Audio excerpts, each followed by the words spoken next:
Hello friends, welcome to pro talent and I am Nitin Parmar. My dear students, आपका स्वागत है आज के इस हमारे लीगल करंट अफेयर मॉड्यूल के अंदर, विच इज अबाउट अक्टूबर 2021। ठीक है, every week we are going to cover this on a monthly revision module. ठीक है, हम क्या करेंगे and what is the importance of this legal current affair. सो सबसे पहले हम करेंगे लीगल करंट अफेयर का module through question and answer. ठीक है दोस्तों, लीगल जीके या legal current affair is very important. ठीक है, बहुत सारी लीगल की न्यूज आती रहती है, पर उनमें से काम की कौन सी?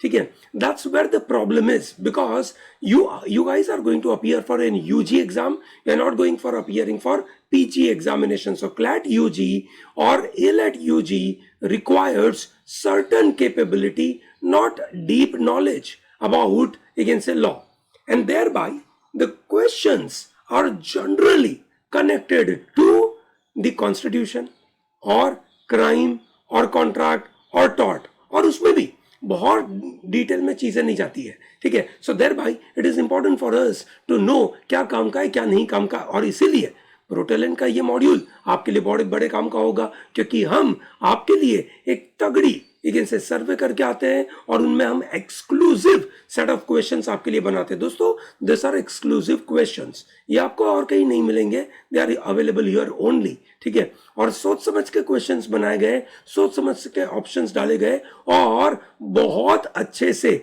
रिसर्च करके काम के टॉपिक उठाए गए। Okay, number 1। Now the point number 2, sir कौन कौन सी एग्जाम में ये लीगल जी के आ सकता है, हम इसके लिए तैयारी करें तो क्या चीज की तैयारी करें, है ना, और कौन सी एग्जाम के लिए तैयारी करें? बहुत सिंपल दोस्तों, एलेट और क्लैट। ठीक है, ये दो एग्जामिनेशन है जिसके अंदर लीगल करंट अफेयर आ सकता है। ठीक है, हाउएवर क्लैट में पिछले 2 सालों के कोई भी पेपर में लीगल करंट अफेयर आया नहीं है। हाउएवर क्लैट वालों ने अपने सैंपल पेपर में जरूर लीगल करंट अफेयर पूछा है, और एलेट तो पक्का ही पूछता है। So primarily if you are preparing for AILET, this modules are most important. Okay, ठीक है, the method we are adopting is a question answer. Now what do you mean by question answer? We are not just telling you कि फलाने case में ये हुआ या ढिकने case में ये हुआ, सुन लीजिए, है ना, ऐसा सुनना है, ऐसा करना है, नहीं। We are directly going with a proper question answer. Question answer की वजह से रिकॉल वैल्यू बढ़ जाती है, याद रखने का तरीका बढ़ जाता है, and more importantly when we are making questions we have to identify something very important. Okay, so दोस्तों, आप लोगों से ये गुजारिश होगी कि आप हर पॉइंट के ऊपर अच्छे से नोट बनाइए, दिस इज वेरी इंपॉर्टेंट। ठीक है, एक भी टॉपिक इसमें ऐसा नहीं है कि जो अनइंपॉर्टेंट है, सो बिल्कुल ध्यान दीजिएगा। Let's start with the question number 1। So we bring question number 1 to you, which says in DK Basu case supreme Court laid down guidelines regarding what. ठीक है दोस्तों, बड़ा मजेदार सा केस हुआ था ये। This is DK Basu case connected to arrest by police. Now why are we talking about this? Because Supreme Court in one of the High Court's judgment, which is called High Court of Judicature of Rajasthan versus State of Rajasthan, they held that the right of accused to apply for bail is a fundamental right. ठीक है, कि भाई कोई accused है, अगर वो बंदा अगर बेल मांगता है, दैट्स अ फंडामेंटल राइट। दोस्तों, आपको पता होगा भारत का कॉन्स्टिट्यूशन बड़ा लिबरल है, बड़ा मजेदार सा है। वो ये चाहता है कि it is the fundamental rights are not available only to the citizens and some people, but it is available to accused as well as convicted people.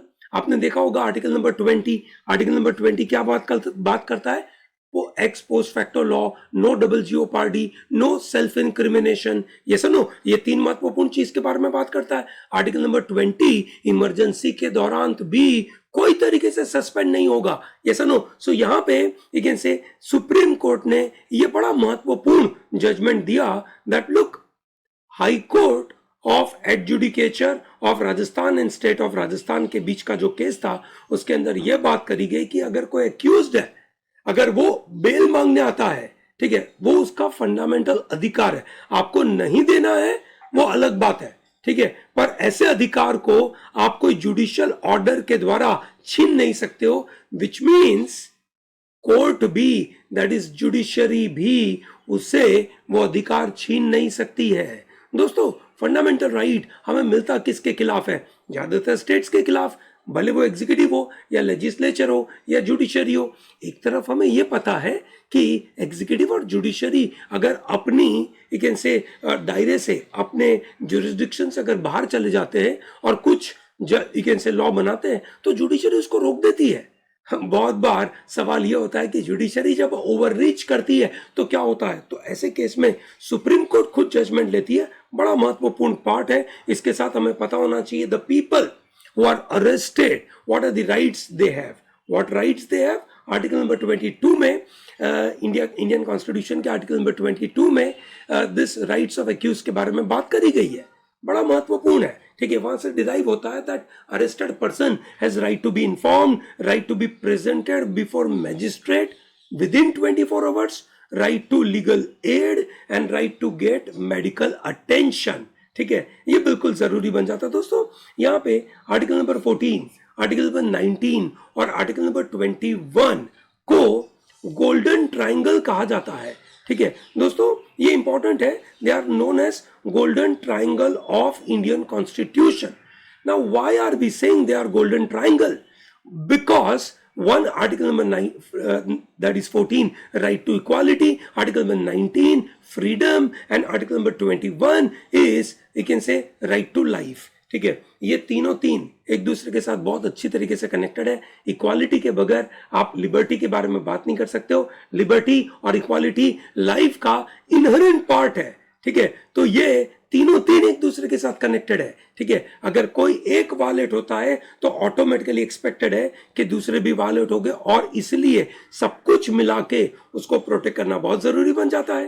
Question number 2, which high court ordered cinema halls to provide free and clean drinking water after they banned people from carrying bottled water to theatres?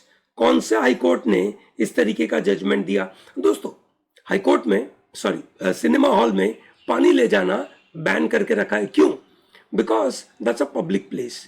Public place में दारू पी नहीं सकते, liquor पी नहीं सकते। If someone is bringing bottled water, how do the cinema hall will check कि भैया वो दारू का मतलब लेकिन से दारू की बोतल नहीं है या उसमें ड्रग नहीं है, ये सब चीज उसको कैसे पता चलेगी? It becomes really impossible. So बहुत सिंपल सा रास्ता है, बैन कर दो पानी की बॉटल्स, बैन कर दो। अब पानी की बॉटल्स आप बैन कर दोगे तो सामने पानी तो देना पड़ेगा ना। बड़े महत्वपूर्ण जजमेंट दिया था। This is given by Madras high court. ठीक है, Madras high court in G Devarajan versus secretary of Tamil Nadu. They held that if the cinema theaters prohibit the public from bringing water bottle for whatever the reason they have, okay, ठीक है, they must provide free and pure drinking water to cinema goers। दोस्तों, आपने देखा होगा cinema theatres के अंदर ये bottles है ना, बॉटल्ड वाटर बहुत महंगी मिलती है। ठीक है, 20 रुपीज 15 रुपीज का bottles, when you go and cinema hall they charge 150 to 200 rupees। ठीक है, now that is not really reasonable, and that's why you can say High Court of Madras has forced cinema hall people to do this। Question number 3, in which of the following case Supreme Court held that, notice करना बहुत मजेदार सा point है, reprimanding a student for indiscipline is not tantamount to abatement of suicide। मतलब अगर कोई teacher है ना, अगर कोई टीचर कोई स्टूडेंट को इनडिसिप्लिन के लिए, मतलब क्लास में ध्यान नहीं दे रहा है और डांट लगा रहा है, उसने कोई गलती करी उसकी वजह से डांट लगा रहा है, ठीक है, वो यूनिफॉर्म पहन के नहीं आया, डांट लगा रहा है, और वो डांट सुनने के बाद स्टूडेंट अगर सुसाइड करता है, ठीक है, तो क्या टीचर के ऊपर अबेटमेंट टू सुसाइड का आरोप लगेगा? ठीक है, यहां पे सुप्रीम कोर्ट ने बोला नहीं, that is not acceptable. Okay, कौन से केस के अंदर? बोला Jio Varghese versus state of Rajasthan case के अंदर ये बात हुई है दोस्तों। ठीक है, टीचर जब रिप्रिमेंड करता है स्टूडेंट को तो उसके भले के लिए करता है, उसको सिखाने के लिए करता है, ठीक है, ना कि उसको परेशान करने के लिए करता है। हाँ, अगर कॉर्पोरल पनिशमेंट है, ठीक है, जहां पे physical punishment, harsh physical punishment देते हैं, सो that is against the human rights, that is against child's right. So दोस्तों, in December 2000, Supreme Court gave a judgment on, you can say, corporal punishment, which is about Parents Forum for Meaningful Education versus Union of India. उस case के अंदर supreme court ने clear cut judgement दिया था that corporal punishment should not be allowed. फिर भी होती तो रहती है, पर फिर भी अलाउ तो नहीं होनी चाहिए. However, here in a reprimanding part, it's a duty of a teacher.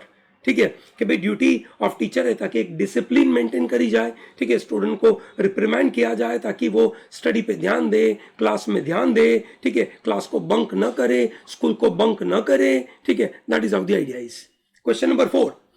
In which of the following case the creamy layer concept was first used in reservation? दोस्तों, October 2021 saw very crucial reservation based case. ठीक है, हम उसके साथ 2-3 महत्वपूर्ण issue develop करके लाए आपके लिए. ठीक है, in which of the following case the creamy layer concept was first used in reservation? दोस्तों, रिजर्वेशन में creamy layer concept was used in Indira Sawhney case. Indira Sawhney case ने 50% अपर लिमिट के बारे में बात करी थी. ठीक है, 50% अपर लिमिट विच मीन्स आप जितने रिजर्वेशन देना चाहो आप दे सकते हैं, but reservation should not cross total number of seat का 50%. That's a very important judgment given by against the supreme court. That's called Indira Sawhney case. Then came against this महत्वपूर्ण case in which of the following case supreme court refused to refer to Nagaraj judgment to a higher bench, but later altered decision by saying that states will not be required to present quantifiable data of backwardness of SC/ST communities. दोस्तों, बात हो रही थी SC/ST community का reservation in promotion. किसके बारे में बात हो रही थी? Reservation in promotion. ठीक है, बराबर है. क्या उसको देना चाहिए या नहीं देना चाहिए? सुप्रीम कोर्ट ने बहुत मजेदार तरीके से उसका अपना जजमेंट दिया. सुप्रीम कोर्ट ने कहा कि reservation in promotion is basically a political matter. We can't give any judgement. We are judiciary. We are bound by the law. If the parliament, that is legislature, makes a law, because it's a political matter, है ना, we have to just interpret it. ठीक है, we are not telling कि क्या करना चाहिए क्या नहीं करना चाहिए. Yes no. सो ये बात हो रही थी. बड़ा फेमस केस था कॉल्ड जर्नल सिंह वर्सेस एलन गुप्ता केस. बड़ा फेमस केस हुआ दोस्तों. इसको बिल्कुल नोट करिएगा. इसके ऊपर आपको 4-5 क्वेश्चंस तो पक्का लेकिन से नए नए बन के आ सकते हैं. जैसे Indira Sawhney case is related to what? It is related to 50% reservation cap, मतलब कैप. ओके, किसके ऊपर बात हो रही है? कैप लगाने की बात है. चलिए बढ़िया. So supreme court Jarnail Singh में क्या बोले? जर्नल सिंह वर्सेस लक्ष्मी नारायण गुप्ता केस के अंदर बोला था कि the quantifiable data need to be placed before the court by centre to show the adequacy of representation in reservation in promotion. ठीक है, कि क्या हम अगर रिजर्वेशन देना चाहते हैं इन प्रमोशन, ये बात ध्यान से समझिएगा, reservation is not a fundamental right, ऐसा सुप्रीम कोर्ट बोल चुका है. आर्टिकल नंबर 15 और आर्टिकल नंबर 16 में जो रिजर्वेशन के बारे में बात हो रही है उसको सुप्रीम कोर्ट बोल चुका है that they are enabling provisions. ठीक है, वो लोगों को मदद करने के लिए प्रावधान बनाए गए हैं. इनेबलिंग प्रावधान है, वो कोई फंडामेंटल राइट नहीं है जिसके लिए आप सुप्रीम कोर्ट में आकर डिमांड करेंगे कि नहीं हमें दे दीजिए. तो इनेबलिंग प्रोविजन है, they are not fundamental right. ठीक है, अब जब ये फंडामेंटल राइट नहीं है तो इसके लिए कौन डिसीजन लेगा रिजर्वेशन देना है कि नहीं? तो वो कौन देगा? बोला it's a matter called political matter, which means legislature will decide. Yes और नो? लेजिस्लेचर मतलब people of India will decide. That's a very important point. Now whether to give a reservation to someone, ठीक है, a particular community, सो उसके लिए चाहिए क्या? बोला quantifiable data चाहिए. यस और नो? वनियार कम्युनिटी को, ठीक है, मद्रास हाईकोर्ट ने जब रिजेक्ट किया कि हम आपको रिजर्वेशन नहीं देंगे और बाद में सुप्रीम कोर्ट ने भी उस बात के साथ सहमत होकर उनको रिजर्वेशन नहीं दिया. क्यों नहीं दिया? मतलब उनको special reservation with in the certain you can say OBC Kota called most backward class का जो टैग दिया गया था वो उनको नहीं दिया. क्यों नहीं दिया? क्योंकि कोई क्वांटिफाइबल डेटा नहीं था. ये सर नो? ठीक है. सो दोस्तों this is a very crucial matter. Reservation के साथ आपको कुछ कुछ और चीजें पता होनी चाहिए दोस्तों। पहले रिजर्वेशन के अंदर ऐसी बातें होती थी कि एससी और एसटी का रिजर्वेशन के लिए और ओबीसी के रिजर्वेशन के लिए it is only president can take a decision. ठीक है, president will in the gazette of India के नोटिफिकेशन में अगर वो दाखिल कर दे कि भैया फलानी कास्ट विल बी ओबीसी या फलानी कास्ट विल बी एससी, तभी यू कैन से वो एससी एसटी या ओबीसी में आएगा। बाद में गवर्नमेंट ऑफ इंडिया ने उस रूल को बदल दिया और बोला कि state can also take a decision, ठीक है, on this. Okay, so this is very important. Question number 7, Chhatrasal stadium murder case is against which famous olympic wrestler. ठीक है, छत्रसाल स्टेडियम मर्डर केस बड़ा फेमस केस हुआ। ओलंपिक मेडलिस्ट ने अपने नाम की धज्जियां उड़ा दी।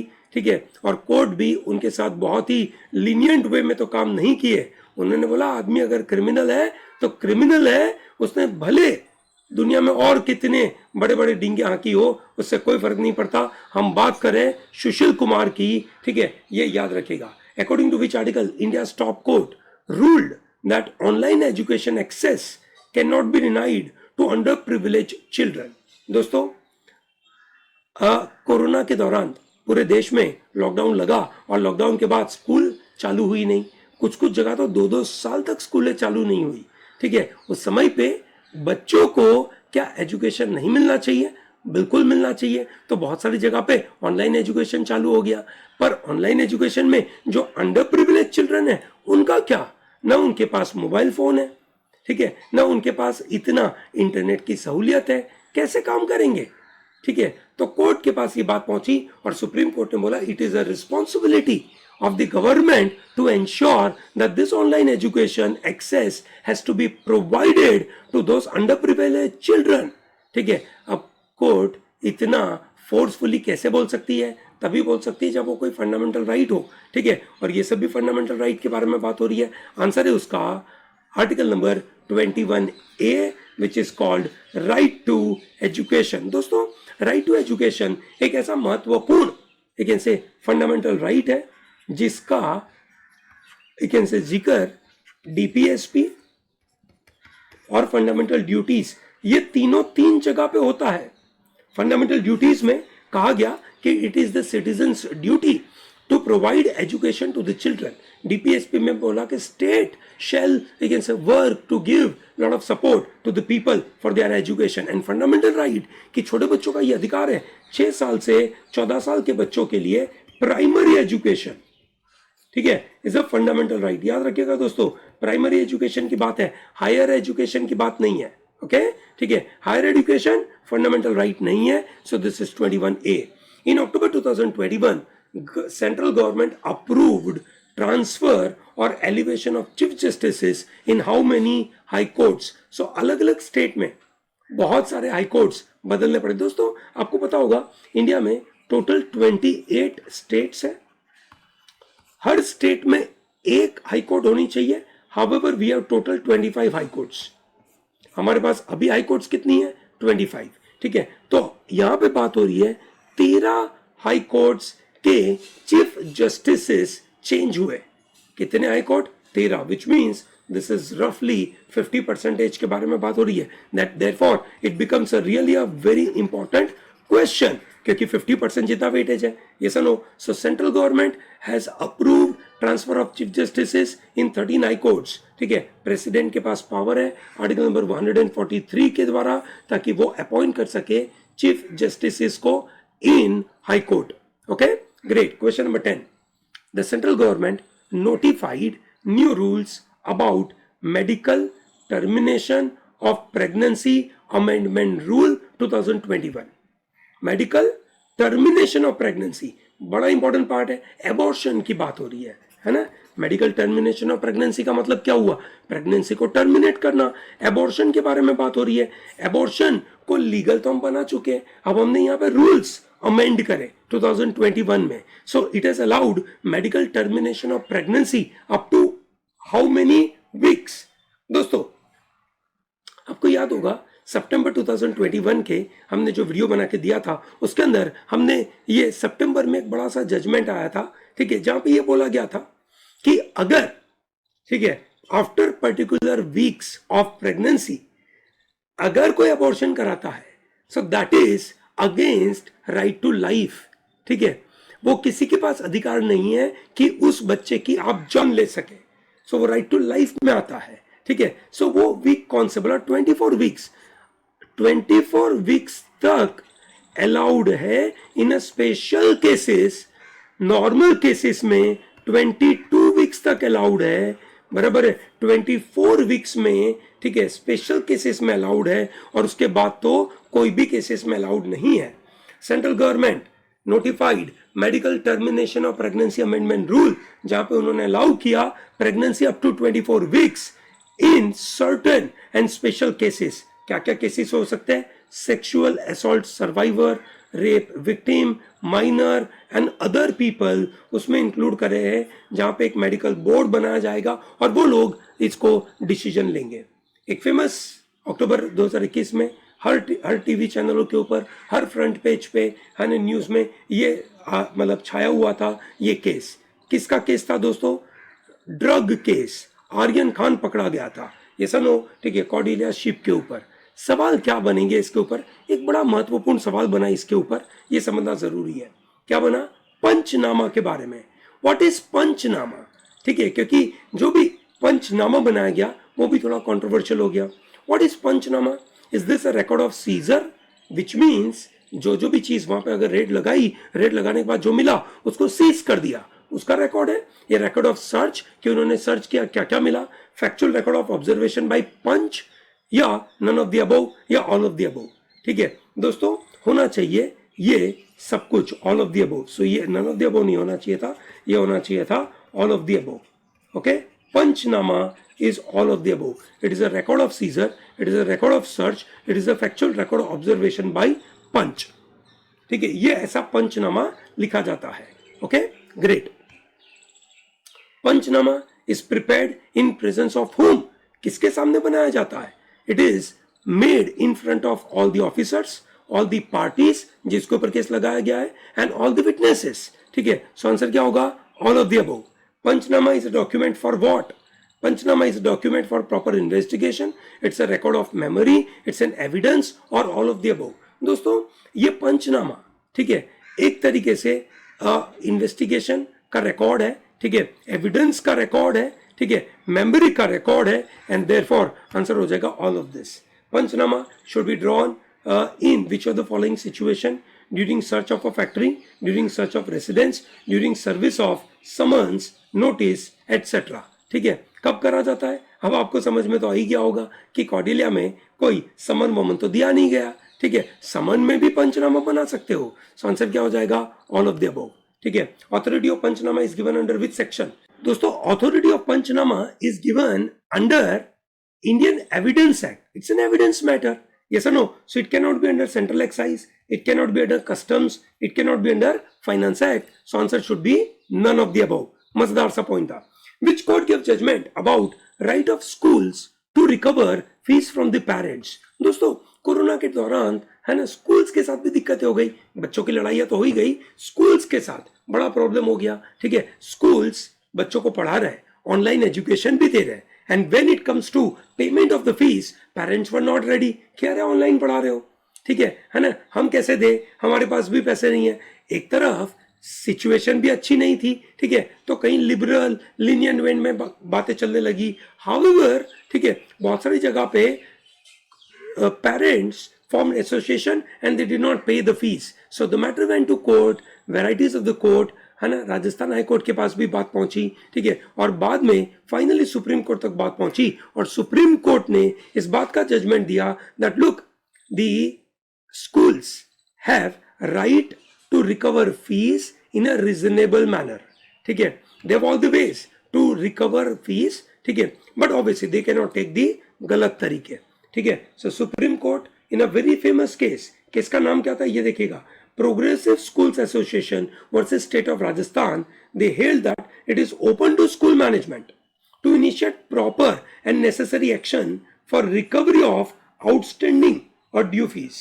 ठीक है, okay, so this is very crucial, note किया जाए। which High Court said school inculcating moral values need not worry about bars in the vicinity.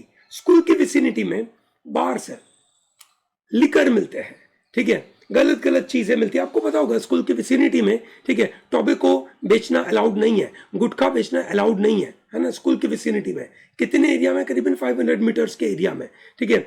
अब बात आई कि ये जो दारू की दुकान है उसको भी बंद करी जाए, ये सनो। सो भाई बॉम्बे हाई कोर्ट ने कहा कि अगर आप गांधी जी के विचार उनको पढ़ा रहे हो, बच्चों को मॉरल वैल्यू, एथिकल वैल्यूज अगर आप डेवलप कर रहे हो, you should not really bother about the bars in the vicinity, because बच्चे उससे जरा भी से विचलित नहीं होंगे। बॉम्बे हाई कोर्ट ने देवराम से Soleram Munde versus state of Maharashtra case के अंदर ये बोला that moral values which are imparted and taught in schools as propounded by Mahatma Gandhi, then nothing to worry that students will be adversely affected about the bars. No, they will not be. ठीक है, क्या मजेदार है, गांधी जी है ना इस तरीके के विचारों में भी आते हैं। डिफॉल्ट बेल क्या होती है, बड़ा सवाल मजेदार है। डिफॉल्ट बेल, ठीक है, अक्टूबर 2021 में भी न्यूज में रहा, दिसंबर 2021 में भी न्यूज में रहा, फरवरी 2022 में भी न्यूज में रहा। So this turn out to be very crucial. What is default bail? Default bail is a bail given to a person जहां पे पुलिस ने उसको एक से नॉन बेलेबल ऑफेंस के लिए पकड़ा है, पर पुलिस अपनी इन्वेस्टिगेशन एक पर्टिकुलर समय में कंप्लीट नहीं कर पाई है, ठीक है, मतलब उसके ऊपर चार्ज नहीं घोषित कर पाई है, तो अब उस आदमी को तो बेल दे देनी पड़ेगी। So right to bail that accrues when the police fail to complete investigation within a specified period in respect of a person in judicial custody. बिल्कुल सही बात है, ठीक है, सो आंसर हो जाएगा आपका ए, ठीक है। This is not a right to get bail when a person is accused. Right to get bail is a normal right, ठीक है, that is available for everyone in a bailable offence, ठीक है। Right to get bail is available before police starts prosecution, no, ठीक है दोस्तों। There is something called anticipatory bail, there is a bail, तो बहुत सारे अलग अलग सिचुएशन में आपको बेल मिल सकती है, पर हम बात कर रहे हैं डिफॉल्ट बेल के बारे में, ठीक है। सो दोस्तों दिल्ली हाई कोर्ट ने Abhishek versus NCT of Delhi case के अंदर ये बोला that right to seek bail और default bail is a fundamental right and it is not just statutory right, because वो सीआरपीसी में लिखा है, बाई स्टैट्यूट आया है, सेक्शन 167 पार्ट 2 का ये सीआरपीसी का पार्ट है, ठीक है, तो कहा जाए तो स्टैट्यूटरी राइट है, पर दिल्ली हाई कोर्ट ने उसको बोला कि no, it is a fundamental right, ठीक है, और ये एक तरीके का है ना डिफीट नहीं कर सकते, वैसा अधिकार है, सबको मिलेगा। दोस्तों when police fail to complete the investigation in this specified period, then the person will get a default bail. हालांकि it is a statutory bail under section 167(2) के अंदर आता है सीआरपीसी के अंदर, पर दिल्ली हाई कोर्ट ने इसका मजेदार सा इंटरप्रिटेशन दिया और कहा ये तो फंडामेंटल राइट है भैया और कुछ नहीं। Question number 19, when Supreme Court was hearing a particular case, ठीक है, on possibly on this matter, electoral bond, Pegasus, national security, citizenship amendment act, इनमें से कौन से केस को जब सुप्रीम कोर्ट सुन रही थी तब उन्होंने ये कमेंट लगाया? ये कमेंट आया है जॉर्ज ऑरवेल की किताब 1984 से। क्या आया? If you want to keep secret you must also hide it from yourself. खुद से भी दूर रखो, क्योंकि ये सर्विलेंस स्टेट है। अगर तुम्हारे पास सीक्रेट अवेलेबल है, स्टेट फोर्सफुली तुमसे कैसे भी निकलवा लेगा, और ये बात हो रही है तुम्हारे पास सर्विलेंस करने के लिए। तो कौन से केस के बारे में बात होगी? ठीक है दोस्तों, बात हो रही थी पेगासस सॉफ्टवेयर के बारे में। सुप्रीम कोर्ट ने पेगासस सॉफ्टवेयर को के बारे में है ना जब ये समझाने की कोशिश करी कि भैया हर एक बंदे को प्रोटेक्ट करना चाहिए प्राइवेसी के खिलाफ, ठीक है, पर जो सर्विलेंस एजेंसीज होती है वो नेशनल इंटरेस्ट में काम करती है, तभी सुप्रीम कोर्ट ने ये कोट किया कि अच्छा आप ऐसा बोल रहे हो कि हर बंदे के पास अगर कोई सीक्रेट हो तो वो सीक्रेट उसको खुद से भी दूर रखनी चाहिए, नहीं तो आप पेगासस सॉफ्टवेयर से उसको पकड़ लोगे। पेगासस सॉफ्टवेयर हम इजराइल से लेकर आए थे, ठीक है, सॉरी लेकर आए हैं या नहीं आए हैं पता नहीं है, ठीक है, क्योंकि ऐसा बोलने के ऊपर सरकार यूट्यूब चैनल भी बंद कर दे तो गलत बात, ऐसा नहीं होना चाहिए, ठीक है। Question number 20, when equals are treated unequally which of the following fundamental right is getting violated according to supreme court? Supreme court के मुताबिक कौन सा फंडामेंटल राइट वायलेट होगा? दोस्तों, fundamental right that is right to equality and equal protection of law. ठीक है, equal protection of law, ये बात होती है इक्वल प्रोटेक्शन ऑफ लॉ, ये बात होती है आर्टिकल नंबर 14 में। देन 15 में बोला जाता है स्टेट शैल नॉट डिनाई, ठीक है, और state shall not discriminate against any person. ठीक है, 16 बोलता है state shall not discriminate against any person in the public employment. तो बात हो रही है आर्टिकल नंबर 14। दोस्तों, आर्टिकल नंबर 14 एक महत्वपूर्ण मुद्दा है। आप एक से इक्वल्स को इक्वल तरीके से ट्रीट करोगे, पर अनइक्वल को इक्वल तरीके से ट्रीट करना भी इक्वालिटी के खिलाफ है। ठीक है, तो अगर आप बोलेंगे इक्वालिटी है तो इक्वालिटी कैसे प्रूव होगी? ठीक है, तो आप ये देखेंगे कि इक्वल्स को इक्वल के तरीके से ट्रीट किया जाएगा, लाइक्स आर ट्रीटेड अलाइक। ठीक है सर, क्या मतलब हुआ उसका? मतलब उसका ये मतलब हुआ कि क्लैट यूजी वाले को क्लैट पीजी का पेपर नहीं दिया जाएगा। बहुत सिंपल सा मतलब है। 12th वाले को 10th का पेपर नहीं दिया जाएगा, है ना, कि नहीं भैया एग्जाम तो सबको सेम तरीके से चेक करना है, ऐसा तो नहीं हो सकता, बराबर है। So you have to distinguish people and उसी ग्रुप में सबको इक्वल मानना पड़ेगा। सो आप किस तरीके से क्लासिफिकेशन को जस्टिफाई करोगे? सो दो टेस्ट है। पहला जो रैशनल है, ठीक है ना, जिस तरीके का डिस्टिंग्विशिंग रैशनल है कि हमने इसकी वजह से इन लोगों को अलग किया है, वो ऑब्जेक्टिव होना चाहिए। ऐसा नहीं होना चाहिए कि मोदी साहब को जो पसंद हुए वो अलग, जो मोदी साहब को नहीं पसंद है वो अलग, ऐसा थोड़ी हो सकता है, बराबर है। सो डिस्टिंग्विशिंग रैशनल होना चाहिए and there must be reasonable nexus to the object sought to be achieved, ठीक है, which means it has to be intelligible differential। मतलब आप जो डिफरेंशिएशन कर रहे हो कि भैया अब जैसे ऑब्जेक्टिव डिस्टिंग्विशिंग पार्ट हो सकता है कि कोई भी बंदे ने ग्रीन कलर का शर्ट पहना है, ठीक है, तो भैया ग्रीन कलर तो बहुत ही डिस्टिंग्विशेबल कलर है, ठीक है, तो आप उसको सेपरेट कर सकते हो कि ग्रीन वाले इधर, ये वाले इधर, पर ग्रीन वाले लोगों को आप दे रहे हो फंडामेंटल राइट को नए तरीके का, ठीक है, तो बाकी लोगों ने क्या गुनाह किया है? ग्रीन कलर के शर्ट पहनने का और उस फंडामेंटल राइट का कोई कनेक्शन है? कोई कनेक्शन नहीं है। ये सुनो, so there has to be a reasonable nexus to the object sought to be achieved, ठीक है, ये गोल अचीव होना चाहिए, तब जाकर आप बोलोगे कि ये सही है। वैसा article question number 21, negotiable instrument act 1881 is an act to define and amend law relating to what. ठीक है दोस्तों, ये ऑब्वियसली किसको अफेक्ट करेगा? निगोशिएबल इंस्ट्रूमेंट्स को अफेक्ट करेगा। निगोशिएबल इंस्ट्रूमेंट में क्या आता है? क्या चेक्स आते हैं? हाँ, निगोशिएबल इंस्ट्रूमेंट है वो। बिल्स ऑफ एक्सचेंज है, हाँ।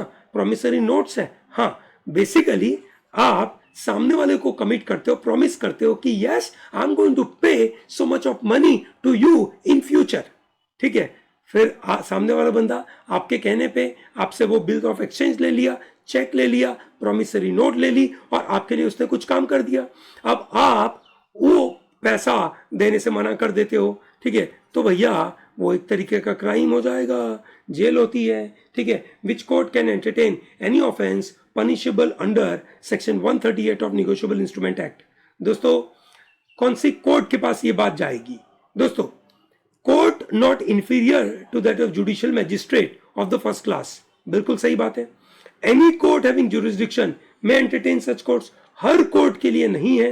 Court not inferior to the metropolitan magistrate. Yes, answer है भाई, या तो जुडिशियल मैजिस्ट्रेट के नीचे वाली कोर्ट नहीं होनी चाहिए या मेट्रोपॉलिटन से मैजिस्ट्रेट से नीचे वाली कोर्ट नहीं होनी चाहिए। मतलब एक रीजनेबली से जुडिशियल कोर्ट इसके बारे में अपना जजमेंट दे सकते। दोस्तों, ये जो बात है ना, सुप्रीम कोर्ट ने Shripati Singh versus state of Jharkhand के केस में कहा कि अगर कोई बंदे ने चेक इशू किया है फॉर द सिक्योरिटी पर्पस, जैसे आपका हाउस है, ओके, आपने किसी को रेंट पे दिया है, रेंट वाले बंदे ने आपको एक सिक्योरिटी का पैसा दिया है, ठीक है, वो चेक है, सिक्योरिटी का चेक है ना।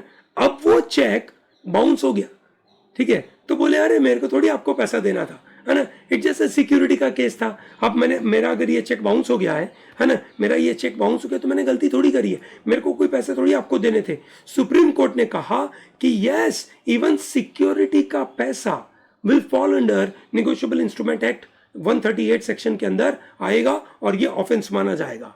चलिए ग्रेट दोस्तों, ठीक है। तो दोस्तों जल्द से जल्द हमारे ये दोनों कोर्स आप ले सकते हैं, ठीक है। ये हमारा टेस्ट सीरीज का कोर्स है, तगड़ा कोर्स है, इसको लेना भूलिएगा मत, तगड़ी चीज है इसके अंदर, ठीक है। और साथ में हमारा CLAT 2023 which means December 2022 exam के लिए कोर्स अवेलेबल है, इसको जल्द से जल्द लीजिए। It is going to be very important and one very crucial course we have brought it for you which is called last lap to CLAT. ये must course है, अगर आपने ये कोर्स मिस किया तो आखिरी के समय पे आपकी जो तैयारी है वो बिल्कुल बर्बाद हो जाएगी, आपको सही सही चीज नहीं मिलेगी। इसके अंदर आपको एंड मौके पे जो सब सपोर्ट चाहिए वो सब अवेलेबल है इसके अंदर, तगड़े लेवल के एक्सरसाइजेस अवेलेबल है, इसको लेना भूलिएगा मत। ओके, चलिए ग्रेट दोस्तों, thank you very much for watching this. दोस्तों अगर आपको ये वीडियो पसंद आता है तो कमेंट सेक्शन में जरूर कमेंट में बताइए कि आपको हमारे कौन कौन से वीडियोस और पसंद है, ठीक है, ताकि हम आपके लिए उस तरीके के मॉड्यूल बनाए, ठीक है। दोस्तों इस चैनल को लाइक करना भूलिएगा मत, सब्सक्राइब करना भूलिएगा मत, बेल आइकन जरूर दबाइए so that you get a new update regular. Okay, great. Thank you. Have a good day.